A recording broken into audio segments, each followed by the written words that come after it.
আপনারা দেখছেন ISL 2025 পয়েন্টেবিলিটি last update করা আছে 24 ফেব্রুয়ারিতে। 23 ফেব্রুয়ারিতে Mohun Bagan super giant versus Odisha এফসির মধ্যে ম্যাচ হয়েছিল। এই ম্যাচে মোহনবাগান সুপার জায়ান্ট উইন হয়েছে। তাই আজকের পয়েন্টেবিলিটি এরকম, নাম্বার 1 পজিশন আছে মোহনবাগান সুপার জায়ান্ট 22 ম্যাচ খেলে 52 পয়েন্টে।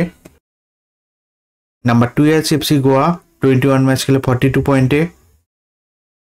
নাম্বার 3 তে আছে জামশেদপুর 21 ম্যাচ খেলে 37 পয়েন্টে। নাম্বার 4 এ আছে বেঙ্গালুরু 21 ম্যাচ খেলে 34 পয়েন্টে। নাম্বার 5 এ আছে নর্থ ইস্ট 22 ম্যাচ খেলে 32 পয়েন্টে। নাম্বার 6 এ আছে মুম্বাই সিটি 21 ম্যাচ খেলে 32 পয়েন্টে। নাম্বার 7 এ আছে ওড়িশা এফসি 22 ম্যাচ খেলে 29 পয়েন্টে। নাম্বার 8 এ আছে চেন্নাইন এফসি 21 ম্যাচ খেলে 24 পয়েন্টে। নাম্বার 9 এ আছে ইস্ট বেঙ্গল 21 ম্যাচ খেলে 24 পয়েন্টে। নাম্বার 10 এ আছে কেরালা ব্লাস্টার 21 ম্যাচ খেলে 24 পয়েন্টে। নাম্বার 11 এ আছে পাঞ্জাব এফসি 21 ম্যাচ খেলে 24 পয়েন্টে। নাম্বার 12 এ আছে হায়দ্রাবাদ 21 ম্যাচ খেলে 17 পয়েন্টে।